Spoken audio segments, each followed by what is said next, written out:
Pas solo la vérité. Le président de la République, le président du Sénat, le président de l'Assemblée nationale, chef d'état-major des armées, le premier ministre, ministre de l'Information, ministre de la Justice et ministre des Affaires étrangères et ministre de l'Intérieur qui va gérer les pays à l'intérieur de notre pays. Bango bakangi munoko, balobi tuzo kufa. Donc, baza incapable de défendre Babé Masombo, de défendre Bandeko Nyonso Binge Nyema. Donc, c'est pour vous dire que va démissionner. Pas solo la vérité. C'est un de nos combattants qui est mort. On doit interpeller Kabila dans le massacre au Salamagi na Tingi Tingi. Parce que son nom est cité dans le rapport mapping. Et sur le blanc où les Occidentaux font semblant, mais ils le savent bien. Il doit être interpellé, ces mecs-là. Il ne peut pas continuer à déambuler, jouir. Non, non, non, non. Pas solo la vérité. Depuis te livrer à Lumumba, Tobanda ko livrer batu nyonso. Namboka to livrer yango. Mais oyo azana mayele ko koma esika nga na komi a comprendre. Oyo azana mayele ko koma esika oyo nga na komi a finga nga bolole. Pas solo la vérité. Mais ceux qui bazaka na chacun pour soi, Dieu pour tout le monde. Nga naza mutu ya Katumbi, nga naza mutu ya Tshisekedi, nga naza mutu ya Fayulu, nga na mutu ya Mukwege, nga na mutu ya Boye. Toko tikala ko gagner bitumba wana te. Pas solo la vérité. Partout va représenter Congo basali signe wana. Cela veut dire que Congo est le belara mutu moko te ko le belango mutu moko te. Ministre de l'information, au lieu de donner l'information de ce qui se passe dans notre pays, d'aller défendre l'intérêt général de la République démocratique du Congo, au sein de Chinia, Kanga Munoko, Bazo Bomabis Tokolo Bailo côté parce que tu es impuissant. Pas solo la vérité. Politiciens congolais, yo muto ibaka mbonga Congo, oliaka mbonga Congo, défendre le Congo na niveau na yo. Boti kabasigne soi-disant que bouche fermée, Bazo Bomabiso, non. Wana ezali artiste, babiso baoyo. Mais yo politicien, il faut au loba, à haute voix, dans l'assemblée, dans la conférence, pour créer, pour biloko oyo ko libérer mboka wana. Pas solo la vérité. Nalia na ba mbisi, na ba restaurant belé, na ye na Mambo Galaxy, na kuti poisson. Tala mbisi, mbisi pe ya mwana te, haza minere te, haza mukolo. Ndoboko liango familial, botondi, mbisi basangisa na crevette. Kaka ye mbisi, basangisa na makemba, basangisa na poivron, basangisa na céleri, basangisa na pomme de terre, basangisa na munganza. Donc mbisi azu vitamine. Bazali susu, na ngulu, bazali susu, makayabu, brochette, otobengi kamundele, mayebo. Ndo biloko nyonso ya mboka. Pas Galaxy Mambo tozolia. C'est Mambo Galaxy. Azosala pa na bana mboka. Yango wana Congolais pona esiko yo kolela or que ba Congolais toyebani. Osali 6 mois bobundi na propriétaire. Tie musapena lisu. Mais Galaxy Mambo 8 ans. Quel restaurant? Et ça musicate. Au numéro 137, rue André Carman, à Aubervilliers, composez vite les 07 53 28 89 07. Galaxy Mambo, c'est du waouh.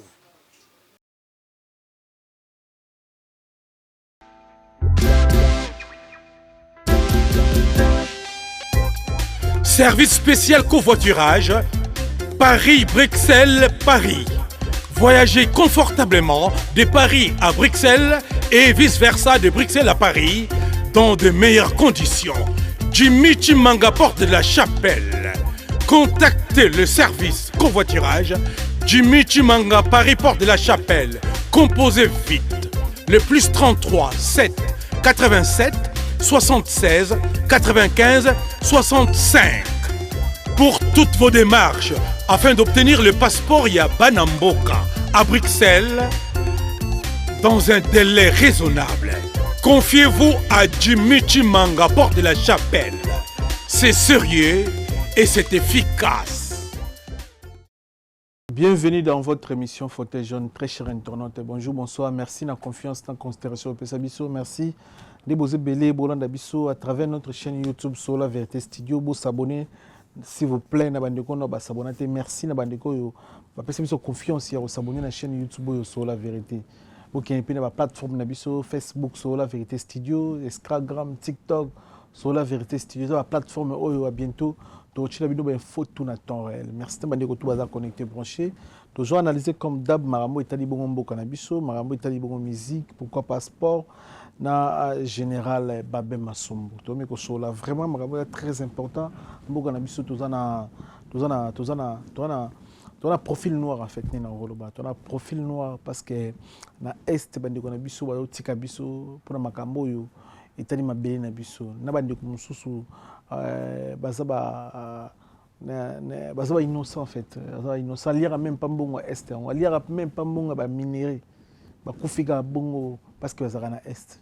Ça fait mal, c'est pour ça que tu as invité moko ya ba combattant, ya grand combattant ya mboka na biso ba vandara na France, dans Paris précisément, na kombe ya Babé Massombo. To me ko analyser pourquoi pas pour na mamo Italie est, toi ce que toi na ba ndeko belé batala biso na ngambo ya est. Tout ça na général Babé Massombo, que je dis bonjour, bonsoir. Bonsoir Miguel. Bonne santé pour ça va par la grâce de Dieu. Voilà, tu as beaucoup plus pour te analyser. Dans ma maison, le Canada Est qui est combattant. Nous sommes dans la vidéo où nous analysé, nous jugeons dans le 21e siècle en Afrique, bambo ke belé za na kimia. Bambo ke belé bazoli bazomela bazoseka bazosepela mais biso tozaka kotangisa makila du jour au jour. Ça fait comment quand on a beaucoup de musique? Mon frère, Miguel, merci. Nandengo bengi singai pour notre analyse nayo par rapport à ce qui se passe dans notre pays. Mais ils ont passé Pemawa dans le 21e siècle à Congolais Bazokoufa. C'est ça qui est un avantage à vie par rapport à beaucoup de pays du monde. Ce qu'on a besoin de contrôler au Kamwa, parce que excusez-moi le terme, vous allez qui est pas dans un écart de vie, il y a peut-être il y a 20 ans. Ce qu'on de 1960, après l'indépendance de notre pays, le Congo était à quel niveau? Il était au-dessus de l'Afrique du Sud. Pour te faire comprendre, le Congo il était au-dessus de l'Afrique du Sud, au-dessus du Nigeria, au-dessus de la Côte d'Ivoire, au-dessus de l'Éthiopie, au-dessus même du Maroc. Mais les lots, à un niveau, Congo est commis. Donc c'est pour vous dire que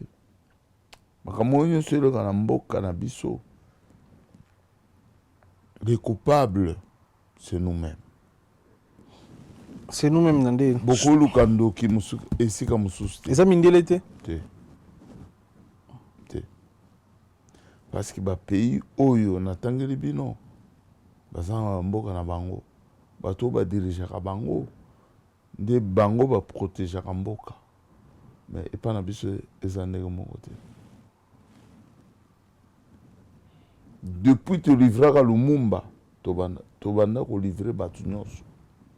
Na mboka to livrer yango. Mais oyo azana mayele ko koma isika nga na komi a comprendre. Oyo azana mayele ko koma isika oyo nga na komi a finga nga bolole. C'est tout ce que je peux dire na question na yo. Mais posez-moi une question. Ni les Arana Est. oyo esenga bandeko na biso bakufaka 10 jours au jour, après 3 mois guerre, après 20 mois guerre, après quelques jours guerre, après bakati batuma. Là c'est encore c'est pire. En fait kokata moto nde tout le monde va vidéo na musu bandeko mususu bakoka makambo boye tibolimbisa biso mais tona droit koloba kokata moto moto wana za innocent na solo ba innocente aliaka même pas mbongo à Congo de to vanda na ba français bana ba droit na bango na fin du mois bazora l'art bato ba utaka Afrique so ba ye France bazora mbongo fin du mois ngunde futa mbongo bato wana mikanda ba ena bana ba mbongo ba ato sala raté wana moi quelque chose de na compte na Europa na Congo tona ba richesse o bato ba kufela amela ata mai na compte ya richesse wana te s'il vous plaît ana ba droit te na richesse mboka mais bakati moto imaginez-vous nini ngo zaka na este o tout perdre bandiko na biso. La richesse de la République démocratique du Congo yango ezali lelo etumbu pe liwa ya peuple congolais parce que nzambe alobaki Congo ezala Congo ndenge toyebeli mais nzambe aboye ko protéger Congo la richesse na ye yango moni ba ennemi ya Congo bazokota bazoboma congolais po bazwa espace po bango ba vivre malamu koleka ba congolais mais la faute ya qui à nous-mêmes les congolais parce que bato ba diriger biso bato bazo sala ke baza ba konzina biso balingi biso te mais ba milingi bango moko ceux qui balingaki Congo balingi ba protéger Congo na population nango bandeko na biso wana otangeli ngai bakombo ke bazokata bango mitu bazolia mbongo ya Congo te baza ba victime ya système oyo bato bana pouvoir ba instaurer na kati ya mboka mais bokomona bango na bizaleli na misala na bango na façon baolakisa kimotema ben na bango contre la République démocratique du Congo vis-à-vis du peuple congolais. Tout le monde a une image monani. Mais Nzambe oya battre la Congo, akusisa ba Congolais te na Kivu pour la richesse non, tokobota. Pour biso bato Kivu Nzambe alakelaki biso ke tokobota mais bato ba okufa. Oui, tozobota mais bato bazokufa. Mais bakufa. Mais solution kozwama. Solution kozwama mukolo. Ebi ke bato ba condamna Kabila, Raïs, Joseph Kabila. Bato ba traitaka déjà ndeti guerre ya Est na on dirait ye muta bandaki kopango. Nga za surpris, nga même ngani na vandi. Nga na eba te guerre ya Est et ça li plus de 20 ans. A profiter on a le bango trop na ba émission parce que avant 20 ans, tu bazalaka te ba Congolais na ba Congolais ebeli bazalaka te ba botami.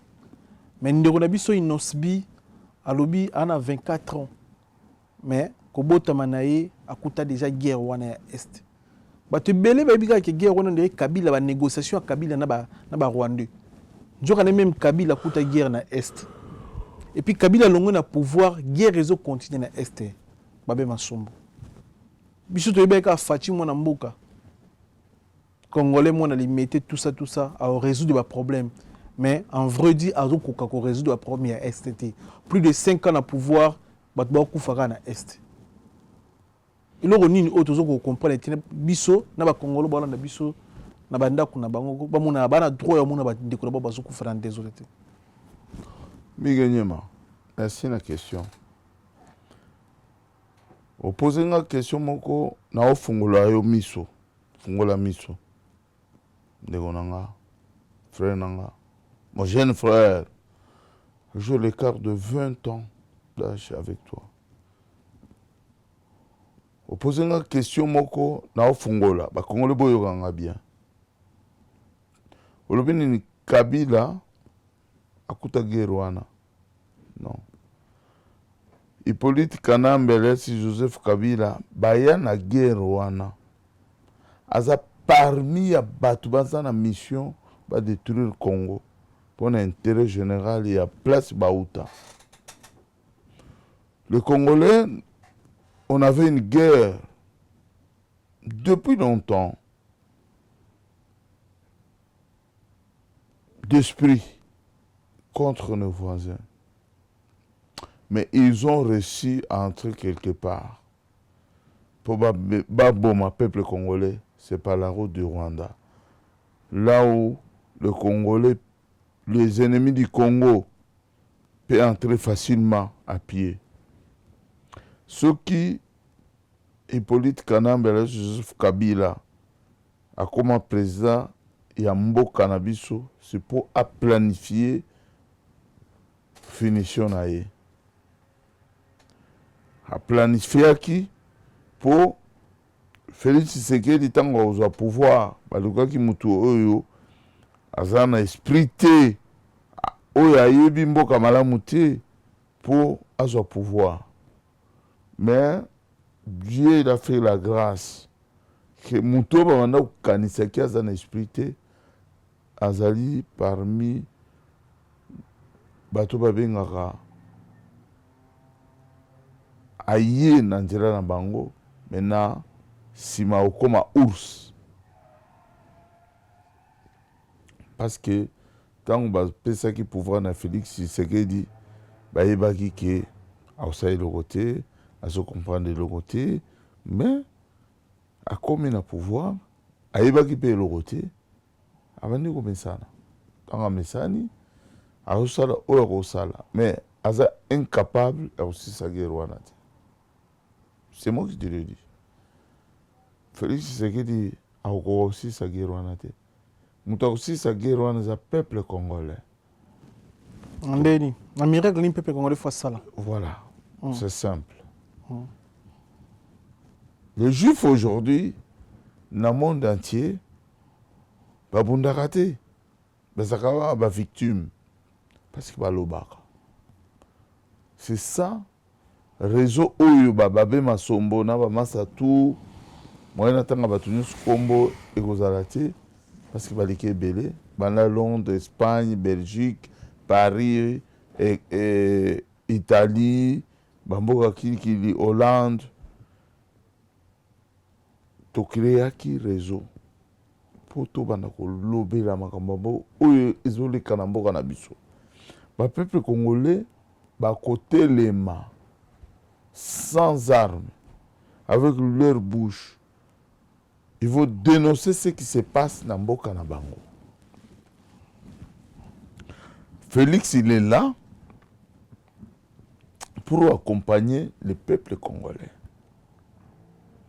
Il n'a pas le choix. Ce qui est le peuple congolais télémi, il y a cause à la cima peuple congolais. Parce qu'on croyait que les politiciens, bango ne ba relever le peuple, mais ils sont incapables de faire la politique pour aménager le peuple dans bango. Si koyo, biso mon peuple faut toujours fardeau wana, pouvoir wana, tout le bela bokana biso contre l'ennemi du peuple congolais, ba rwandais.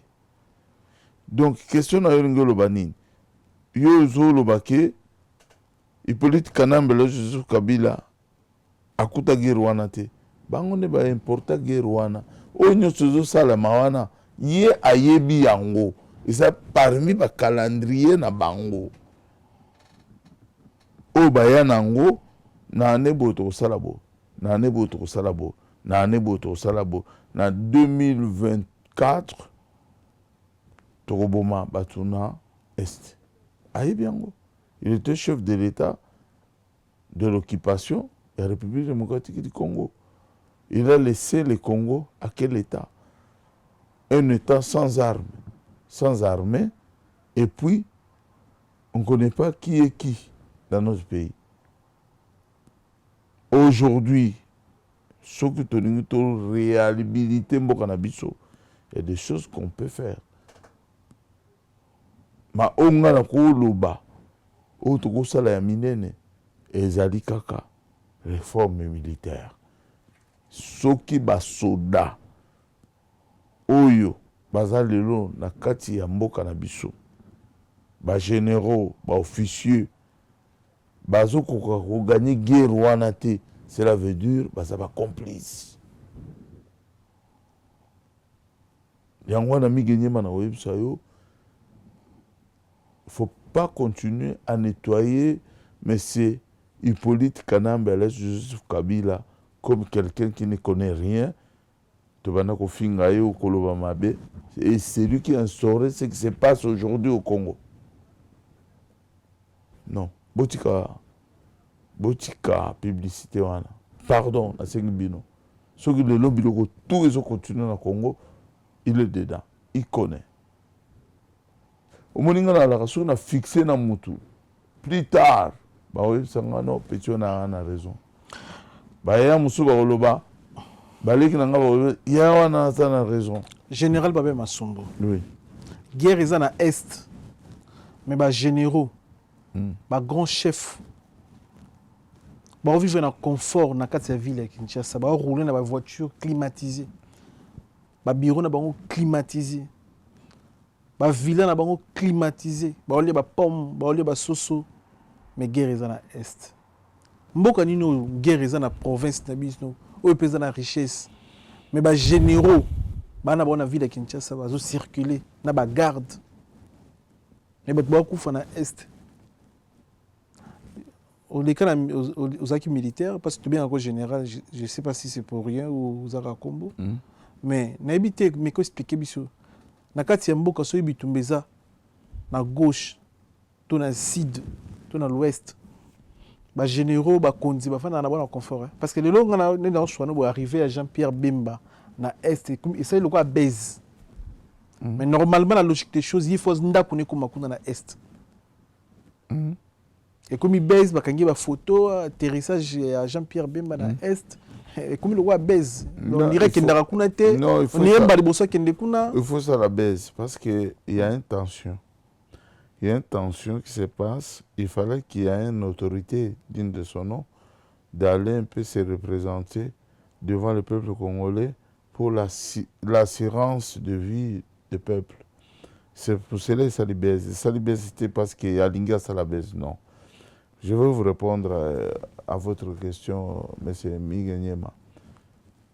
Général des armées, un officier, oui, certes, par contre, mapé n'a pas confort, mais ça dépend de quelle situation, de quel général.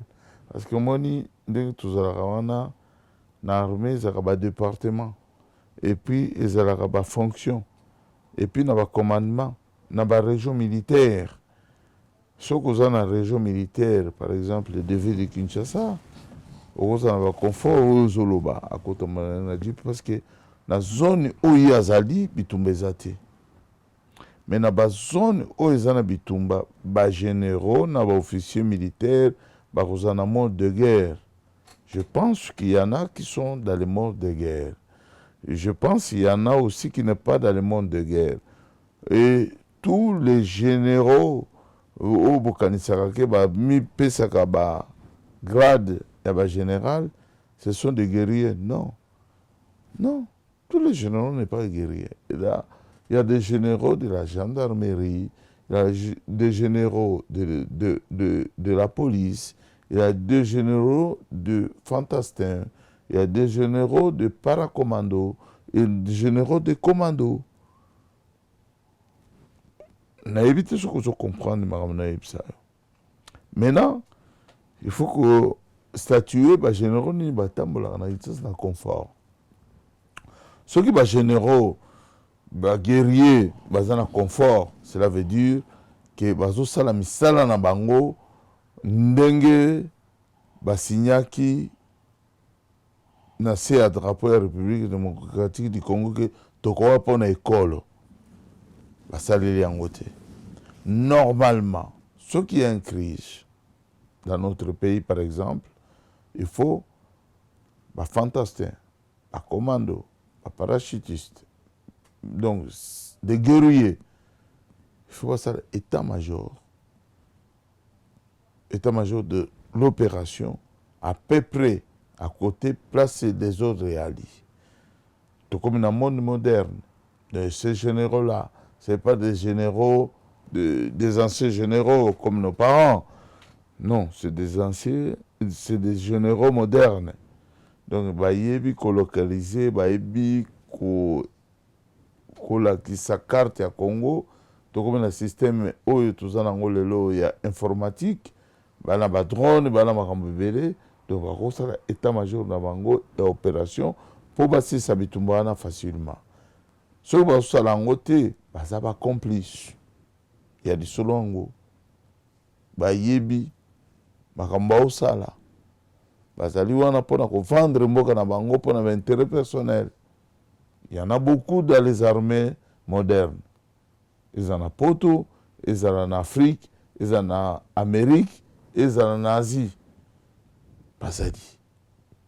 Mais ce que moi je déplore, donc, dans ma camboyo, les autres Kanambo Kanabiso, on n'est pas unis. Dans la situation, les autres Kana Est, les Congolais ne sont pas unis. Torza, Mutuna Mutu, na kwe na ye, na fanatisme na ye. Mais ce qui se passe à l'Est, normalement, de la présidence de la République jusqu'au petit peuple, nous devons se mettre ensemble,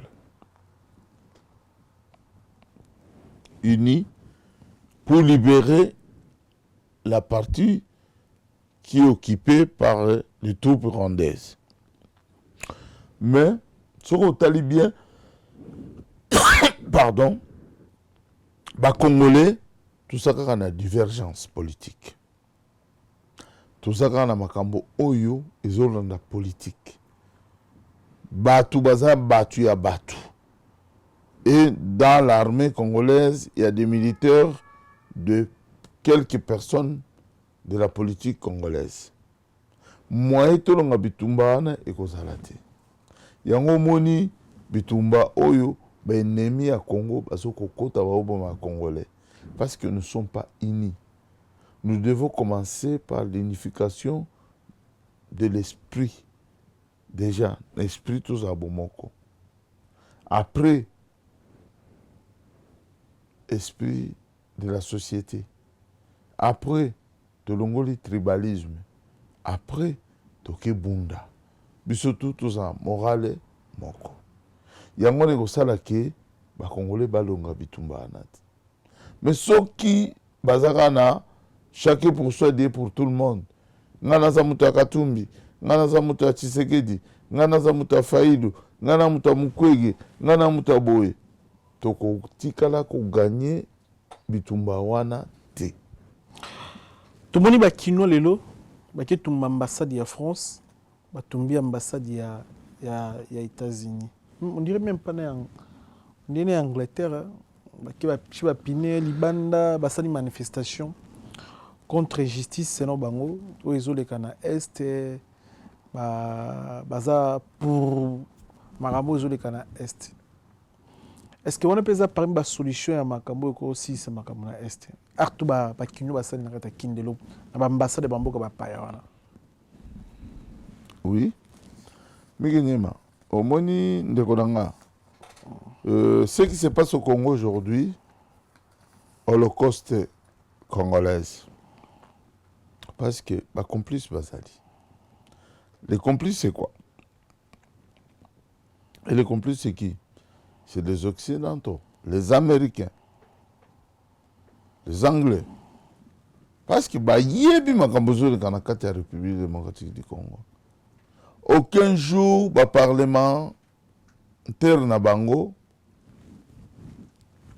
il y a États-Unis, il y a Italie, il y a France, il y a Belgique, il y a Londres, il y a Angleterre, Télémili, de la République démocratique du Congo. Jamais. Et puis, monde à l'élo, pourquoi ça me toutait? Parce que Internet est ali. Ceux qui ont essayé à Goma, essayé à 2 minutes, na 3 minutes, bataxi ça va moni. Bazolo bila makambo il y a Israël, il y a Ukraine, il y a Bamboka Kili, il y a Armani, mais jamais le Congo, mon frère. Batouana, les Congolais, Nassima Rwanda. Les Occidentaux, ils sont derrière. Yango moni bakete le ambassade na bango. Ils allaient pour signifier l'ambassade tout ce qui se passe dans notre pays. Boyebi yango. Beaucoup ça rassemble que bozomona te que ba Congolais bazo kufa te, ça fait plus de 20 ans. Ba Congolais bazo kufa. Mais bolobaka na ba parlement na binoté, bolobaka jamais na ba télévision na binoté. Qu'est-ce qui se passe? C'est un acte de signification. Parce que signifier batu. Batumbi na bango batono. Pasoli ambassade était, Babouki porte était, manifester pacifiquement. Dans notre pays, on a l'habitude de brûler pour montrer qu'on est en colère. C'est pas méchant.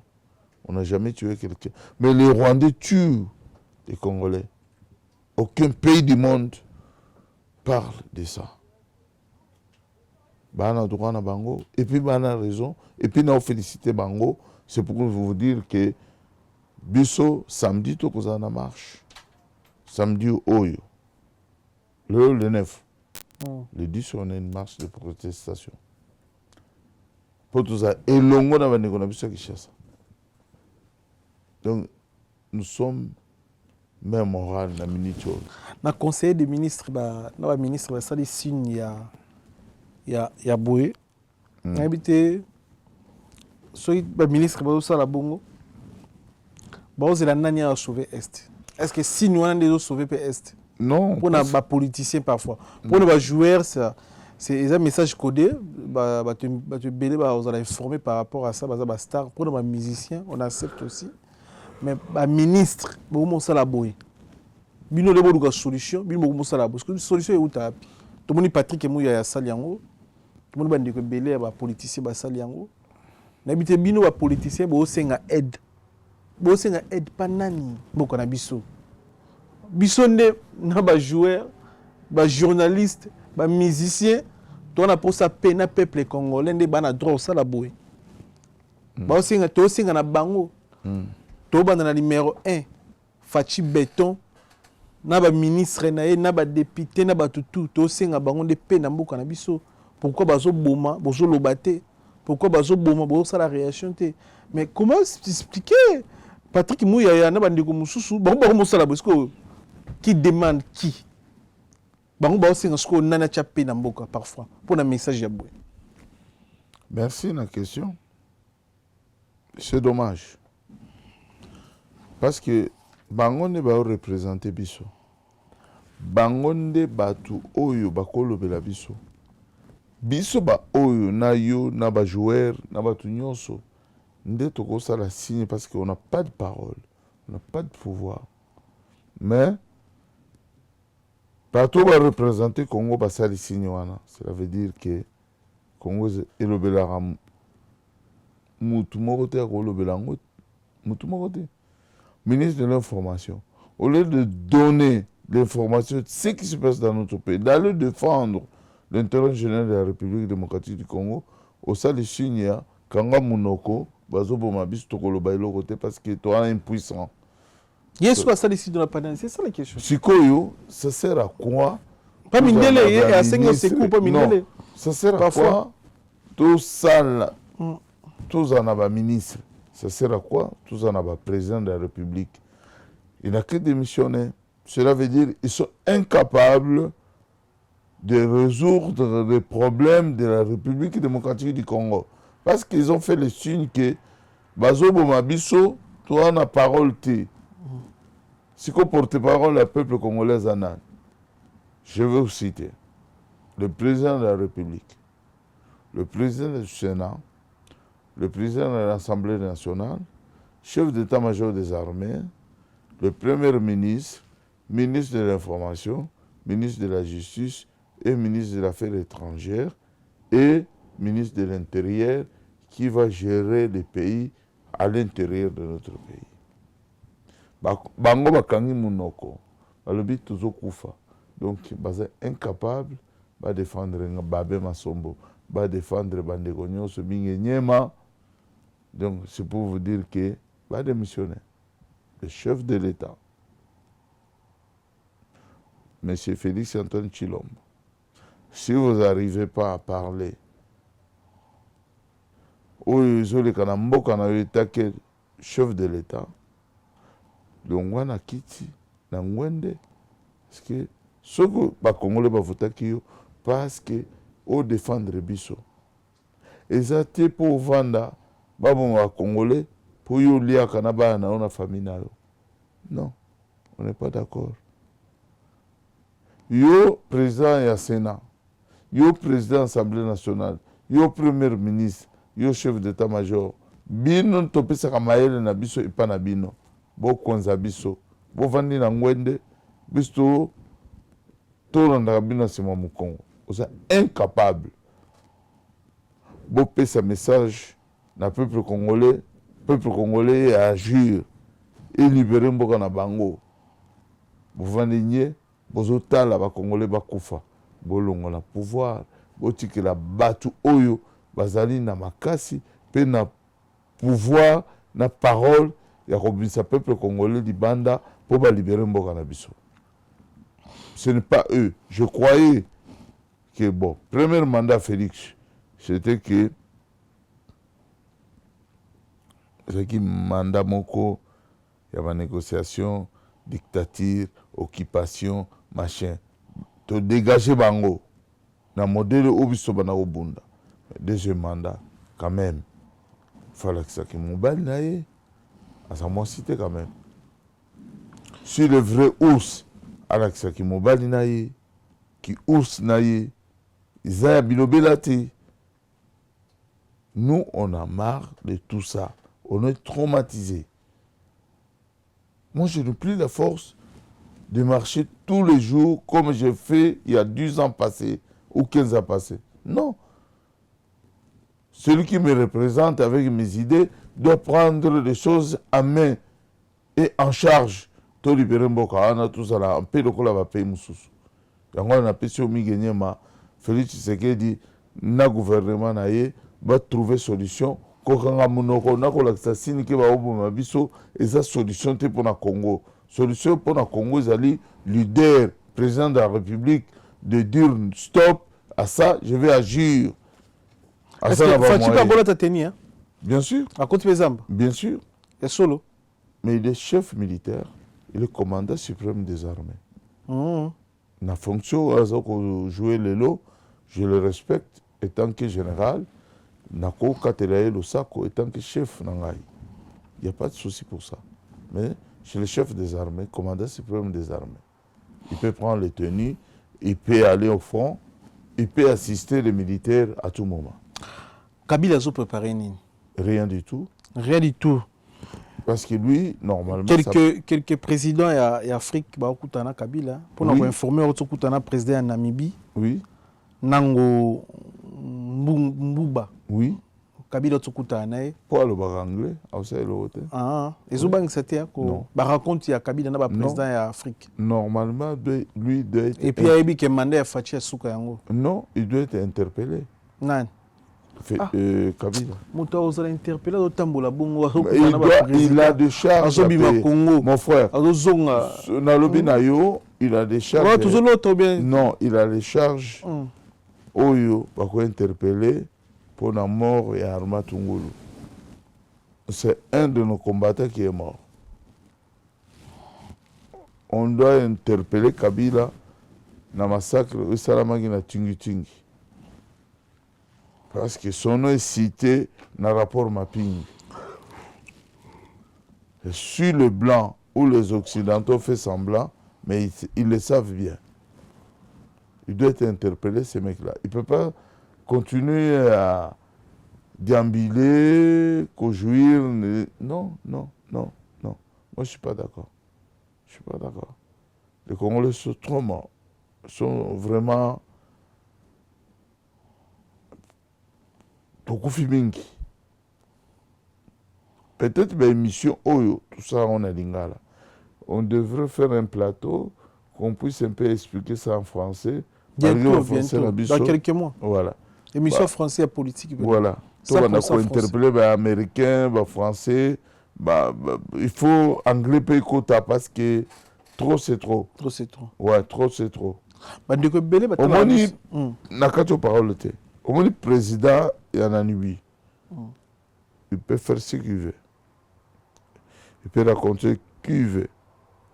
Kabila ou pas. Mais Hippolyte Kanambe, alias Joseph Kabila, a besoin de pouvoir dans le Congo. C'est moi qui te l'ai dit. Ouais, c'est selon yo. Selon Ngaï. Bandeko beli batala biso na est. Nani to clôturer loko na moi message mo bo so ko lancer na bango pesa bango forte motiver bango. On peut ça courage na bandeko ba bungisi ba maman na ba papa, ba sœur, ba frère. Ça fait mal donc tu éviter nini okolo ba pona bango bandeko batasona na est. Na yebi ki tension eza makasi na est. Na yebi ki ADF na nous. Na yebi ki ba Rwandais bazoko menacer bandeko na biso mais na kosenga na bango kaka ke toza mibali. Mibali azwaka biloko te bamatela bande okima mbango ake nango soki wapi. Mibali base retiraka bakotaka zamba. Tongo koti zamba bokuti maki. Botiki bana na basi bakende na grande ville là où il y a la protection. Mais mobile akimaka te. Mobile andimaka liwa. Bokoti zamba place moko pour défendre ma belle na bino parce que moi sina bana tant baké musika ko bombana ata biso de l'autre za susté mais bana la ko représenter biso lobby nga babena suna papa te na mokili mais je représente mon père par rapport à badil na ba valeur ba na opesanga mais l'ombre de mon père existe toujours akanisi ni miganyema nga message na nga zali Congolais nyonso oyo azaka na est à se préparer na bitumba pour to défendre les intérêts ya mboka na biso. Yango wana parole na ngai. Otala ki Léopard. Oui. Évolution et pression ani pour la Léopard. Non, ils ont bien joué. Je les félicite là où ils sont. Que Dieu les protège. Mais ils étaient traumatisés. Par rapport à quoi? Makambo nyonso oyo et salami ya bitumba ba massacre ezaki mpo nani mpo biso bakongolais tozwa coupe wana te batraumatize bajoueur na biso très bien tala na niveau oyo bajoueur bakomi mais félicitations à eux c'est là où mon combat ekomi kofuta parce que le monde entier bazaki na regard la République démocratique du Congo mais l'acte qu'ils ont posé ya koloba ke tovandi kimia mais baoboma biso mokili oyo oloba te c'est ça mon combat nalingaki bacongolais bakoma na niveau wana et puis quel genre de congolais bastar bafootballeur baartiste bakoma na niveau wana bakatiere basportif bakoma na niveau place tout bakoleka place caméra ya monde entier kozala faut baloba ke non ya ça ne va pas na mboka na biso niveau ya réflexion na nga ekomi sikoyo yango wana omoni naza koencourager baconcert mpe ezongi nango na Paris. Oh oui et solo oui faire obete kitoko makambo tout kitoko il n'y a pas de problème pour ça. Ah ouais c'est bien je comprends.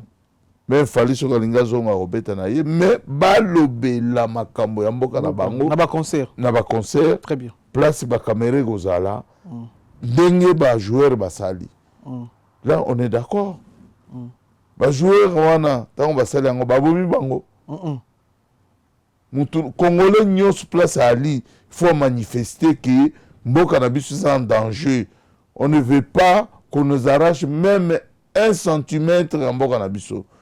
Le Congo va rester tel qu'il est comme en 1960. Le 30 juin 1960, intégralité à Congo, écoutez la bongo ti biso ba autre kufa tokotika yango ndenge wana na bana biso bakotika nango bango mpe bakufi batika yango bongo moto akobotola biso mabele wana aza na ye ti. Très bien. Je suis en colère. Moto akobotola mabele na biso aza na ye ti. Alors artiste, sportif, comédien, aza artiste, élève, moto nyonso, citoyen normal. Je vous conseille de parler na niveau na ye, politicien congolais. Yo mutu yibaka mbongo Congo, oliaka mbongo Congo. Défendre Congo na niveau na yo. Botika basigne soi-disant que bouche fermée, bazobo mabiso. Non. Wana ezali artiste, babiso baoyo. Mais yo politicien, il faut oloba. À haute voix, dans l'assemblée, dans la conférence, pour créer des biloko oyo libérer mboka wana. C'est pour cela que je demande au peuple congolais d'être vraiment derrière toute action oyo baneko na biso ba congolais bakosala. Donc cela veut dire lobby samedi le 10 tout ça la marche ya munene. Il y a des jeunes patriotes, il y a des biso, qui s'organiser par rapport à ce qui s'est passé dans Mboka biso, dans Mikolo Mibale Tukoleka. Le massacre est traumatisé biso. Et il y a dit que tu raté même Coupe d'Afrique. Parce que tu raté déjà. Donc il y a na zoninga na zoa. Message. Attendez un message. Tu as dit que et j'ai des cours la célèbre ce titre na combo ya Alléluia. Nous aimons tout quoi. Reçois l'honneur, la louange, la gloire. La base appelée Yahweh. Yoni c'est pas. Donc c'est na bande konyo soyo. Amoureux à bonne musique, bo kite boyo kanze mwana, bo partager, bo soutenir ndeko na biso na kombo ya Ejidi Cool. Ayamenze kitoko na titre Alléluia. Bo s'abonner pe na chaîne YouTube na ye parce que ba projet ya bien, ba projet ya sikezo ya za jeune za na ba temps le belé na kati na ye. Bo découvrir belé avec le temps, oui que ba frère en Christ ba comme moi ya malam ba comme moi mingi sauter. Ba o ba zoya malam auto protéger bango. Tu souhaites te bakoya na mabe to na masumu et je découle force à toi na nzembo kitoko c'est des bisous. ONG Kirima a venu réorganiser soirée Liputa Deuil et ça le 8 mars à Paris tozala wana tozala pena wana ba mère pena ba latma puta marambote ozala kitoko na soirée wana frère na biso Freddy Kombe a celle biso titre na soki yo te nzembo kitoko bo s'abonner pe na chaîne YouTube na ye azana ba projet kitoko dans l'avenir ozoya oyeko sala ke biso pe to kolisa kondima na biso voilà. DJ Jordan na Liège, DJ Jordan na kati ya Liège, suka na DJ grand DJ, akoya beta na Paris, na Belgique, mobima na Allemagne, na Suisse, azala moyen de déplacement, so za na mariage anniversaire, benga est déjà numéro za na sala réservation. Sala réservation et puis la prière bien. Ala ma tosi ya lelo. Donc ma tosi tout est sika ki to puis moyen de déplacement za, t'inquiète. Baba feuille na 30. Donc, rechargeons ta voiture, on a démarré carrière rendez-vous. DJ Jordan, merci. Place aux âmes, merci beaucoup. Dieu merci pour la Nakatia Canada, Motema Noëlla, Mojinga, famille Mazwa, famille Bosonja, Olivier Bango et puis Sylvie Imongo. Tu peux simboter na Jean-Louis Yabamba, Jean-Louis Yabamba, tu peux simboter na Canada, Jean-Louis Yabamba. Et puis tu peux si Stella Mbala, Bébé Gou, tu peux si Mboti, Babi Ngoma, générateur de boules, et puis Patrick Luboya, Elbi Tosano, Coiffure Saint-Denis, tu peux si Binombote. Merci beaucoup na Chancel Mbemba de Midi, Nzambé à Ballon. Merci beaucoup, merci na yo, merci beaucoup na Dolphemou Tebachi la Mwinda, patron. Tu peux si Mbote Kulutu, merci na Kolivila. Vina biso Kolivila, merci beaucoup. Merci Naya Papi Matala Tala Matos. Miroir d'Angola d'Acosta. Merci na Fabrice Massamba, Red Mouta, English Fada. Merci Koloto, merci na Guy Baena, colonisateur de la SAP. Guy Baena, colonisateur de la SAP, Motema Yama Sevi Baena, Topesi Mbote na Roi Bilamba na Angola, Topesi Mbote na Kelly Tsumbu, OGEP c'était Paris, Narata Paris. Jimmy Chimanga, porte de la chapelle, partenaire officiel, Mokolo Chapelle. Topesi Mbote na Bandeko tout. On va connecter et brancher à ce net moment. Bah, il m'a soumis l'action photo, ça concept émission émission. Oui. Comme d'hab. Photo de Bombela qui est une émission de l'eau. Après, on sait qu'on a monté ça la montage après photo. Parfois, on a sous-informé. Bah, tu l'as vu sur audio, il y a tout au l'action.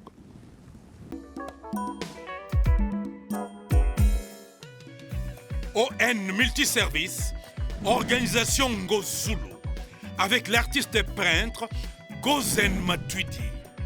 Pour vos services de décoration intérieure et bricolage, tous travaux de peinture, papier peint, enduit, parquet, carrelage, électricité, plomberie, montage de meubles de cuisine et plateaux télévisés, contactez Gozen Matuidi. Service designer, tableau de peinture, portrait, création de logotypes personnalisés, service sérigraphie et autres. Un seul contact. Les 07 58 58 10 72. Le travail professionnel dans le strict respect des règles de l'art. Avec l'artiste peintre Gozen Matuidi, le pro.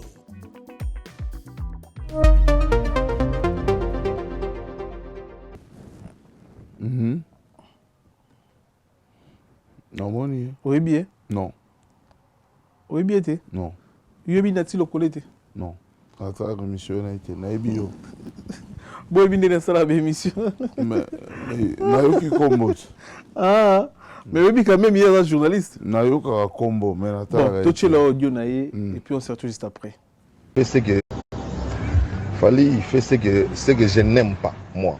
Je le dis vraiment méchamment. Asala makambo ngana lingati. C'est-à-dire que soit fini les mutu, alors c'est ngana bino pibo fini la mutuana. Mukoba yoka na ipsi bino pe subo yoka na pena mutuana. C'est ping-pong là, moi je ne kiffe pas.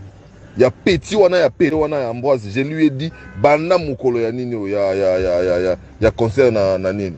Na comment on l'appelle? Na bandal. Ah yo boaka ah non ko mais bongisa natindaka ekutu akene na justice a plaider pour yonga bina lingi ete pemeni na yo amutu na ngai yo kabiso na bango sous les regards ya Sarah Zayebi, mais il ne fait qu'à sa tête na ko aider na oyamba kindingo, je sais que ça va faire mal. Ande na le na mona lo mote parti amboza ko bakela Fali ko le ka nga na sala nga carré comme nickel ko la Fali wana. OK quand c'est le 10 na lo bango pena boso boko tindele voice bo tindeli nga so pena Fali o boka parti amboza pesa nga kanda pona mona lo ko bakela te petit wana kena na nga fa même nga na ba justice j'ai perdu $3000 pour na foutre ba juge à cause de ces parties là pour mbimi à côté na Côte d'Ivoire. Oui mon na bisa ngabi oh so po boka mais ko sangisa ke na ngate parti amboza ndati lokole. Ah, tokende wana mutai ya kututea oyo audio impression intake congolais journaliste congolais sala na chaîne ya munene na sala na digital Congo aumeli pe kuna na chaîne ya munene intake journaliste mais koyoka ba propos na ba audio ndo qui impression par rapport à ça. Oui, na yoka ki azolela azoloba ya minene sala na artiste congolais on a kotanga kombote par rapport non par rapport au pays à la différence ya makambo ebele naza nango par rapport à l'artiste wana j'étais agressé oyebi yango na moment moko boye mais aussi olimbisa c'est les quatre nalembisa mutu te parce que ezalaki pourquoi akotaki na mosuni ya ngombe na libulu mosuni esili fo abima te eyoma ezela ye te oui eyoma ezela ye mais oyebaka yango te.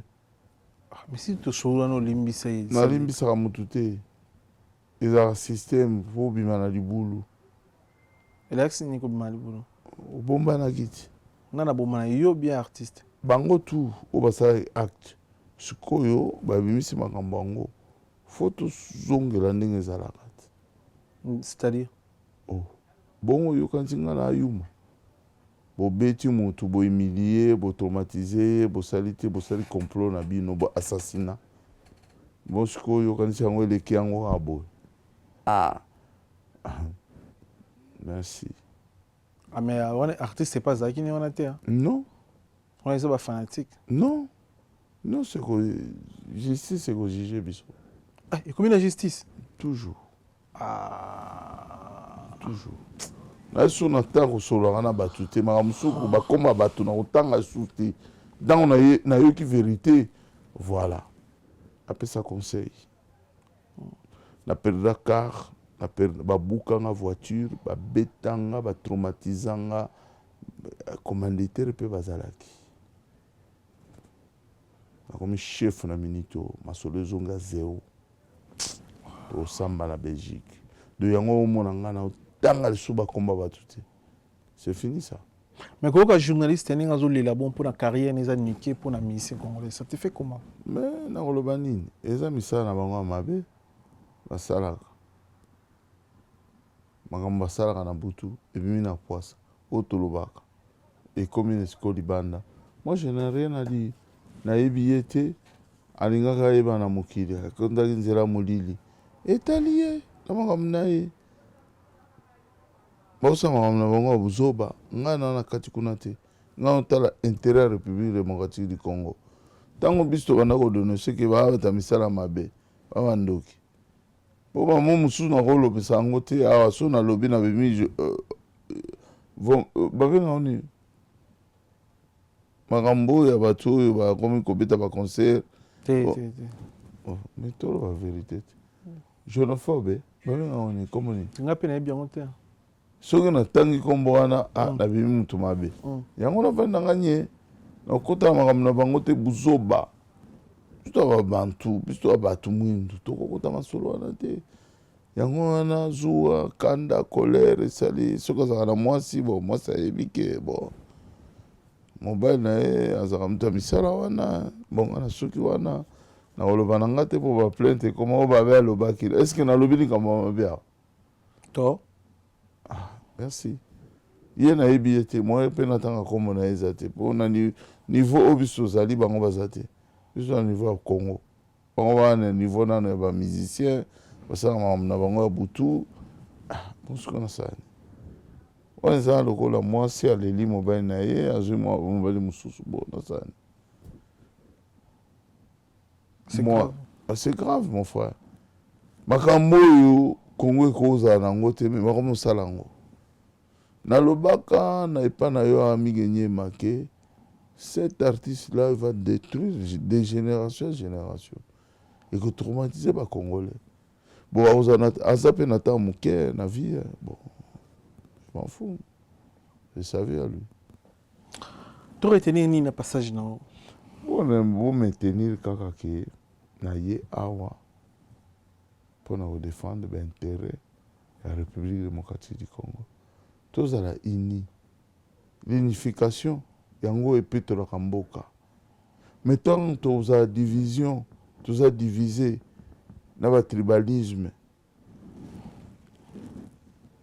Yango ekosala ki Congo na biso bandeko oyo balingaki bakufa lobi te bakufi parce que toyokana te toza kaka na moto na moto na kibongai.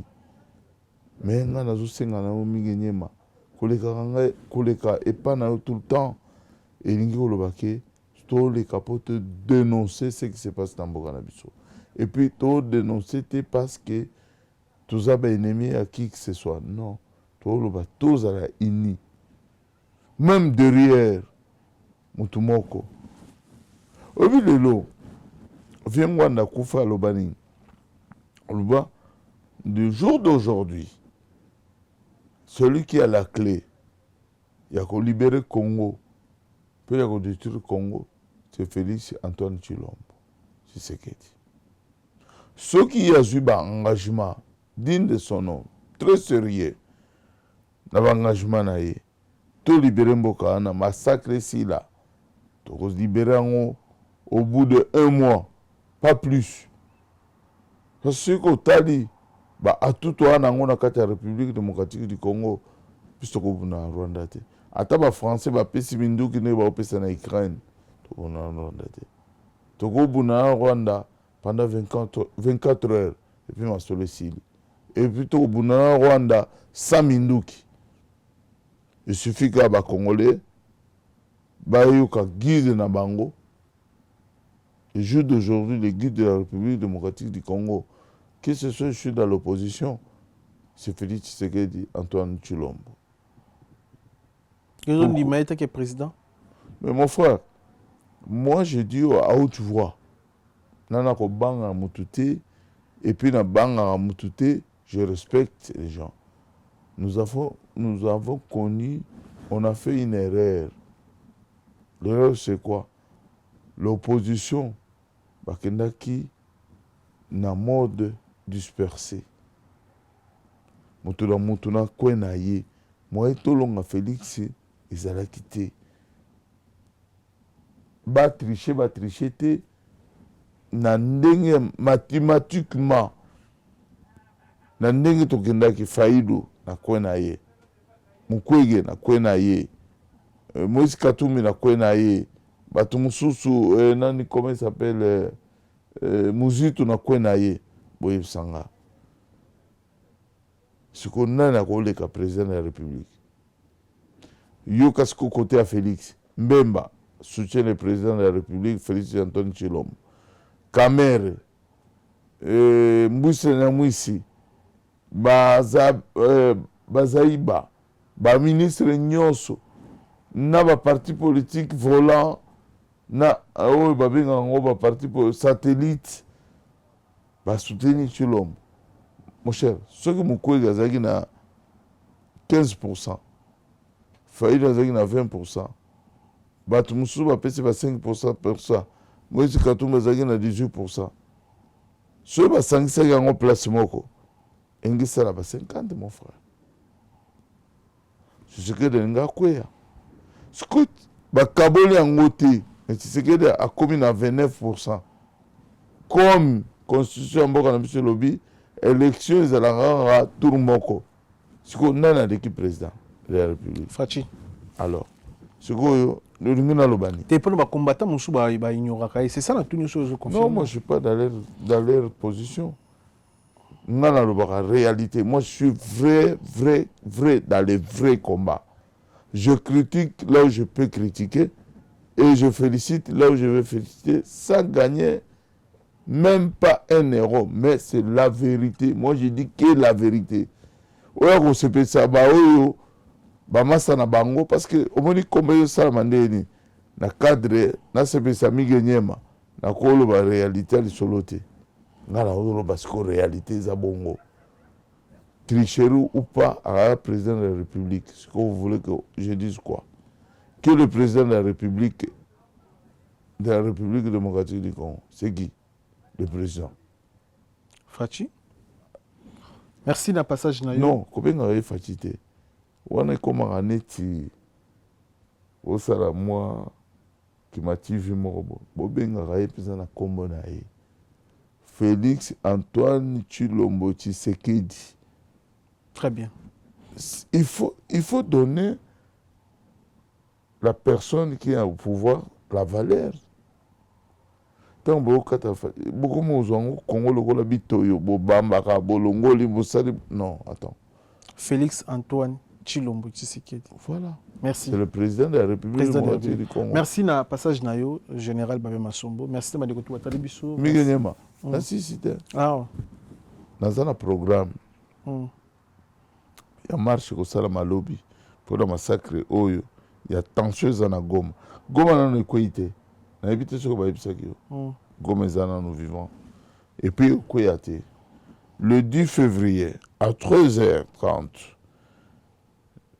nos voyants combattants, les jeunes patriotes de la République démocratique du Congo nés en France, ils ont organisé la marche de protestation et Kozala pour le Congo. Stop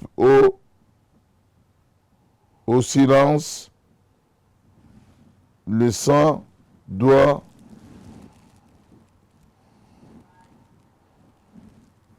le sang coule au Congo.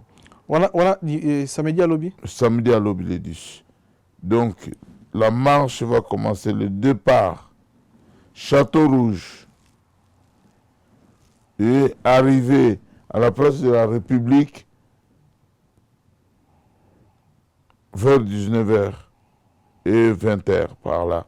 Mais La marche est à 10h, 19h. Non, et on à 13h30. 13h30. Arrivé. Arrivé. Je sais que le départ, on peut traîner encore 1h30. Donc, surtout traîner 1h30, donc le départ, ça va être vers 15h. Arrivé là-bas vers 18h, et puis le dernier meeting, nous sommes un message à 19h30. Match est aussi là vers 20h. Donc, batu nyonso ba Congolais nyonso o balinga Congo o bazana posa ya Congo ezala Congo ozala muluba mungala muswahili mu Congo tous se retrouver biso nyonso à 13h30 na Château Rouge. Très bien. Voilà. Merci. Merci. Organisé pas par nous, c'est les jeunes. Les jeunes de Paris. Des marches pour le Congo, les jeunes à Paris, Banamike à Paris. Ensemble, unissons-nous pour soutenir les victimes du génocide au Congo. Très bien.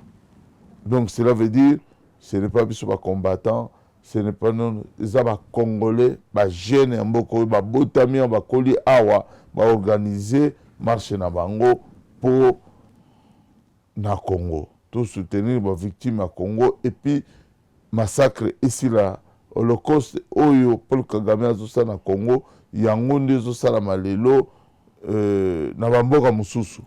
Mais on a besoin que les Congolais baya ebele.